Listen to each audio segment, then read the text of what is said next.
वैकुंठ चतुर्दशी की 3 पौराणिक कथाएं। वैकुंठ चतुर्दशी की पुराणों में प्रमुख रूप से ये 3 कथाएं मिलती हैं, जिनके बारे में कहा जाता है कि इन्हें वैकुंठ चतुर्दशी के दिन पढ़ने से 14,000 पाप कर्मों का दोष मिट जाता है। कथा 1। वैकुंठ चतुर्दशी की पौराणिक कथा के अनुसार एक बार की बात है, नारद जी पृथ्वी लोक से घूमकर वैकुंठ धाम पहुंचते हैं। भगवान विष्णु उन्हें आदरपूर्वक बिठाते हैं और प्रसन्न होकर उनके आने का कारण पूछते हैं। नारद जी कहते हैं, हे प्रभु, आपने अपना नाम कृपानिधान रखा है। इससे आपके जो प्रिय भक्त हैं वही तर पाते हैं। जो सामान्य नर नारी है वो वंचित रह जाते हैं। इसलिए आप मुझे कोई ऐसा सरल मार्ग बताएं जिससे सामान्य भक्त भी आपकी भक्ति कर मुक्ति पा सकें। कथा 2। धनेश्वर नामक एक ब्राह्मण था जो बहुत बुरे काम करता था। उसके ऊपर कई पाप थे।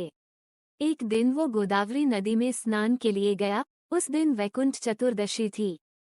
कई भक्तजन उस दिन पूजा अर्चना कर गोदावरी घाट पर आए थे। उस भीड़ में धनेश्वर भी उन सभी के साथ था। इस प्रकार उन श्रद्धालु के स्पर्श के कारण धनेश्वर को भी पुण्य मिला। जब उसकी मृत्यु हो गई तब उसे यमराज लेकर गए और नरक में भेज दिया।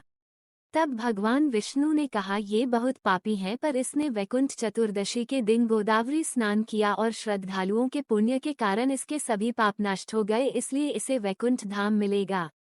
अतः धनेश्वर को वैकुंठ धाम की प्राप्ति हुई।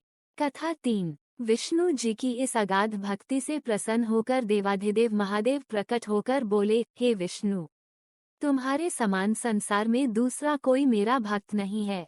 आज की यह कार्तिक शुक्ल चतुर्दशी अब वैकुंठ चतुर्दशी कहलाएगी और इस दिन व्रतपूर्वक जो पहले आपका पूजन करेगा उसे वैकुंठ लोक की प्राप्ति होगी। भगवान शिव ने इसी वैकुंठ चतुर्दशी को करोड़ों सूर्यों की कांति के समान वाला सुदर्शन चक्र विष्णु जी को प्रदान किया। शिवजी तथा विष्णु जी कहते हैं कि इस दिन स्वर्ग के द्वार खुले रहेंगे। मृत्युलोक में रहना वाला कोई भी व्यक्ति इस व्रत को करता है, वह अपना स्थान वैकुंठ धाम में सुनिश्चित करेगा। साल 2024 में वैकुंठ चतुर्दशी का व्रत अश्विनी नक्षत्र और गुरुवार के दिन होने से इसका कई गुना फल प्राप्त होगा। वैकुंठ चतुर्दशी का व्रत करने से सभी परेशानियां, सभी कष्ट और सभी बाधाएं खत्म हो जाती हैं। साथ ही कुंडली में सभी ग्रहों का दुष्प्रभाव पूर्ण रूप से खत्म हो जाता है। ब्रह्म मुहूर्त में उठकर स्नान आदि करके पवित्र होने के बाद पीले रंग के वस्त्र धारण करें।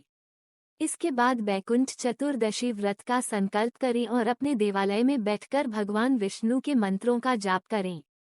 ऐसा करने से जन्म जन्मांतर के सभी पाप खत्म हो जाते हैं और व्यक्ति को मोक्ष की प्राप्ति होती है। भगवान विष्णु को बेलपत्र चढ़ाने की मान्यता। वैकुंठ चतुर्दशी के दिन भगवान विष्णु को बेलपत्र चढ़ाने पर लाभ होता है। धार्मिक ग्रंथों के अनुसार वैकुंठ चतुर्दशी के दिन भगवान विष्णु की पूजा यदि 1000 कमल पुष्पों से की जाए तो जीवन सभी बंधनों से मुक्त हो जाता है और उन्हें वैकुंठ धाम में स्थान प्राप्त होता है। इस दिन शाम के समय गंगा किनारे 11, 21, 31, 51 या 101 दीपक जलाने पर विशेष लाभ की प्राप्ति होती है।